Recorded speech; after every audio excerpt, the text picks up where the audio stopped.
There is a city in Louisiana that is not New Orleans. This distinction matters enormously to the people who live there.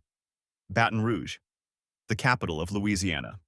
Population 230,000, a city of state government, of LSU football, of petrochemical plants along the Mississippi River, and of a food culture that is simultaneously its own and the center of the broader Cajun tradition that runs through the parishes west and south of it.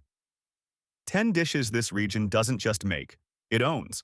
According to Louisiana's famed chef John Folse, the Germans who came to Louisiana in 1725 are responsible for teaching the Cajuns how to make sausage.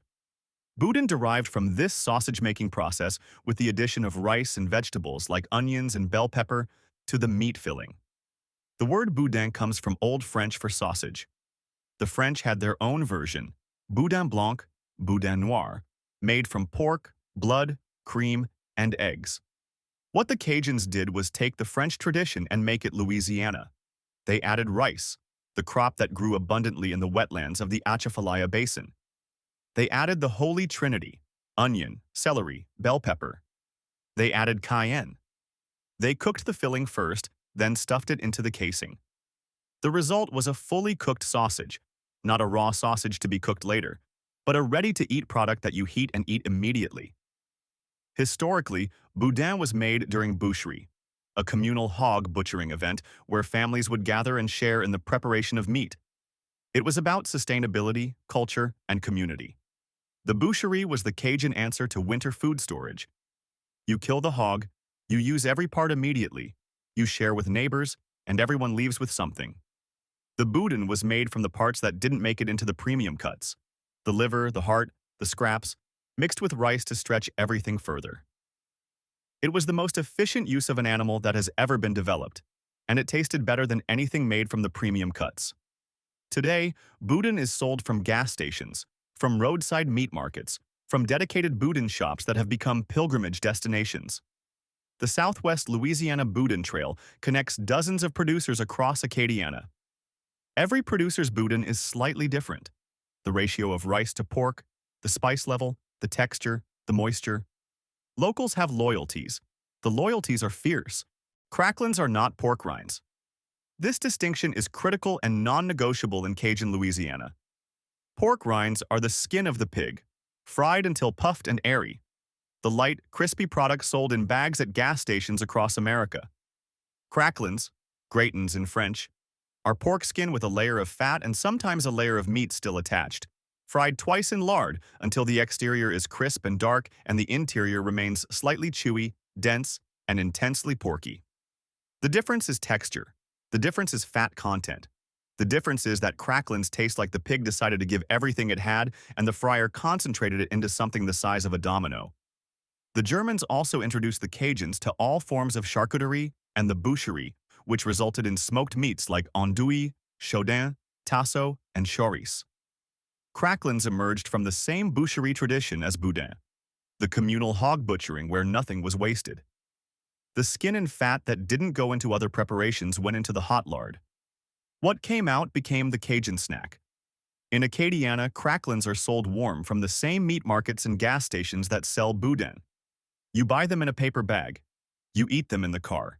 The grease soaks through the bag. You do not regret this. Outside Louisiana, cracklins are available in some southern states in approximations. Inside Acadiana, they are a specific product from specific producers. Don's Specialty Meats in Corencro, Best Stop in Scott, Billy's Boudin, and Cracklins in Scott. Each with their own recipe, their own frying technique, their own level of pepper. Cochon de lait means pig of milk, suckling pig, roasted whole over an open fire.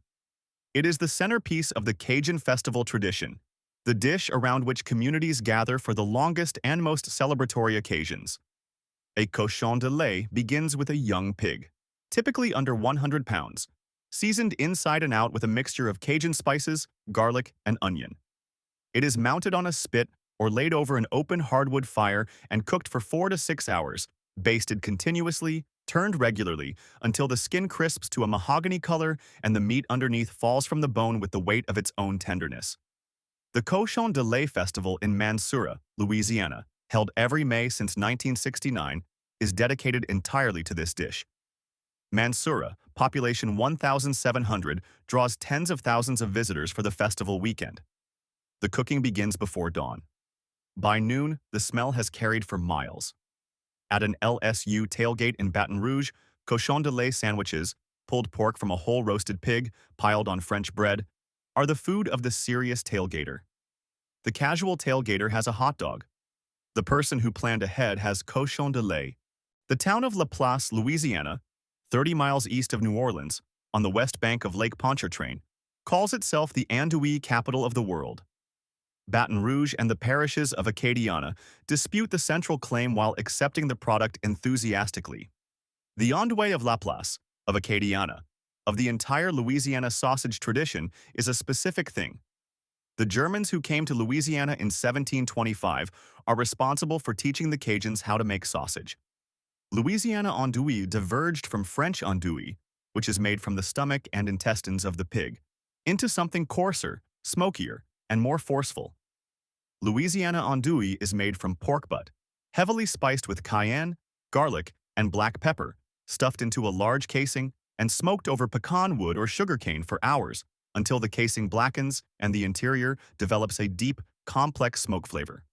Andouille is the sausage in gumbo. It is the sausage in jambalaya. It is the sausage in red beans and rice on Monday. It is the flavor that anchors every Cajun and Creole rice dish, the smoke that runs through the cuisine the way the Mississippi runs through the state. Jacob's Andouille in La Place has been making it since 1928. Savoy's in Opelousas. Wayne Jacobs' Smokehouse in La Place. The producers are specific, the wood is specific, the technique is specific, and the result is a sausage that the national brands sold in grocery stores under the name Andouille, approximate, but do not replicate. Etouffee means smothered.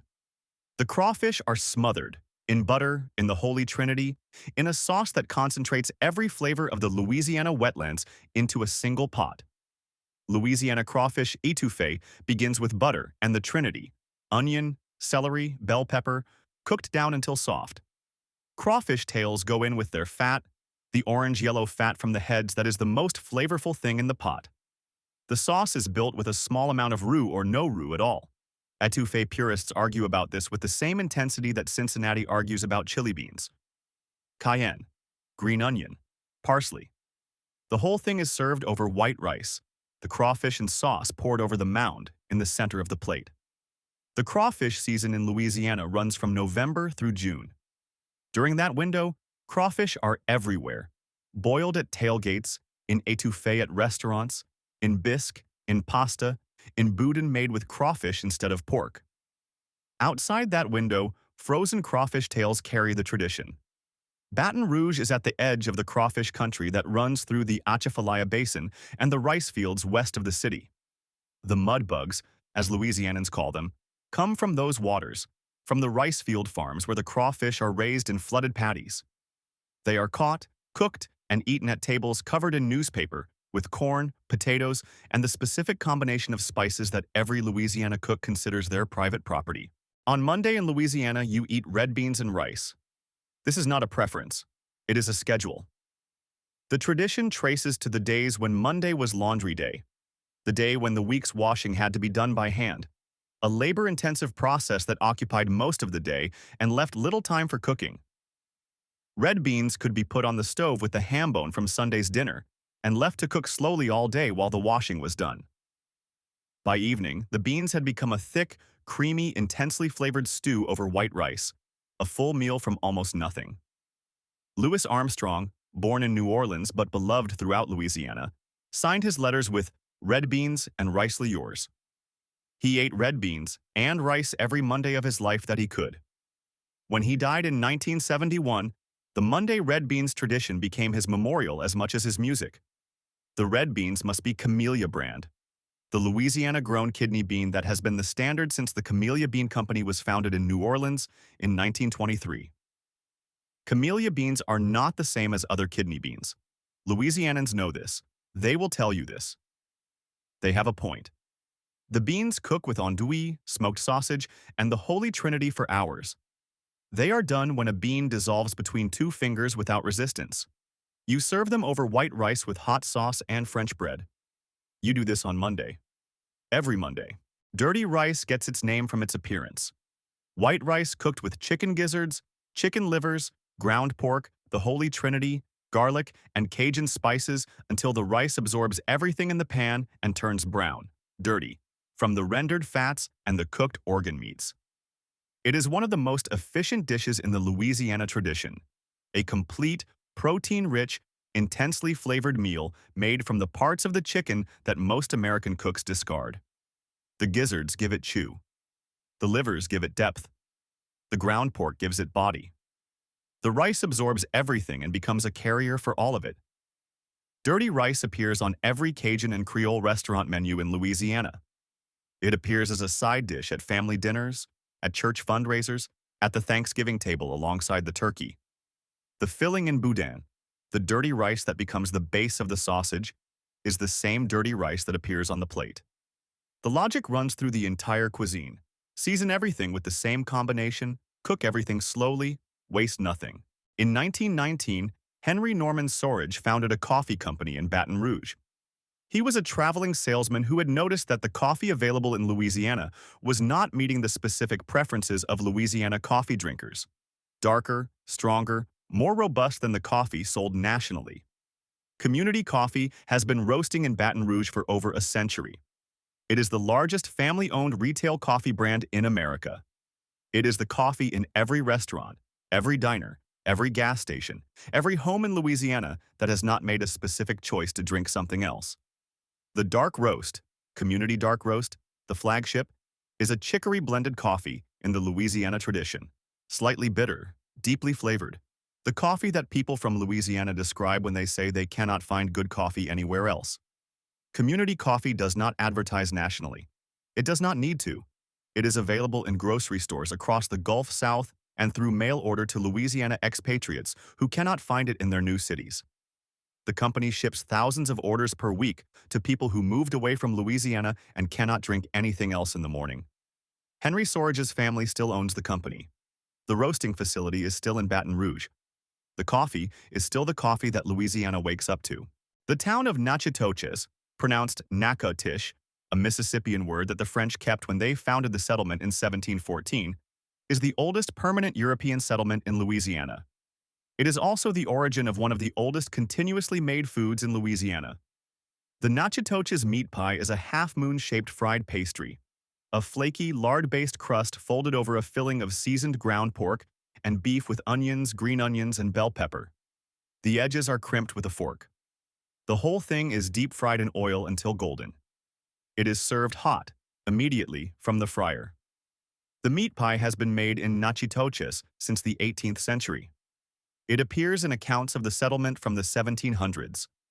It is sold at Lacion's Meat Pie Kitchen, open since 1959, operated by the Laciona family for 3 generations, and at vendors throughout the historic downtown. The Natchitoches Meat Pie Festival, held every September, draws visitors from across the state to eat meat pies in the city where the tradition has been running for 300 years. In 1989, the Louisiana legislature designated the meat pie the official food of Natchitoches. It is the oldest officially recognized regional food in Louisiana. It is fried. It is delicious. It is 300 years old. The Acadians who arrived in Louisiana after 1755 had lost their land, their homes, and their country. They had kept their language, their faith, and their knowledge of how to feed a community from whatever was available. What they found in Louisiana was a landscape unlike anything they had known. Subtropical, swampy, abundant with crawfish and alligator and wild game, and a rice that grew in flooded fields. They took what they knew, the French sausage tradition, the communal butchering, the one-pot cooking, and combined it with what was there. The result was a cuisine so specific to its place that it cannot be fully replicated outside of it. You can make boudin anywhere. The boudin made in Acadiana, from the hog raised in the parish, with the rice grown in the flooded fields, seasoned with the combination of spices that the family has been using for 5 generations, is a different food. Not every region has a sausage that you eat by squeezing the filling directly into your mouth in a parking lot. Not every region has a tradition of eating red beans on Monday because Monday was laundry day and the beans could cook themselves. Not every region built an entire cuisine from the principle that no part of the animal should be wasted and everything should be spiced until it announces itself.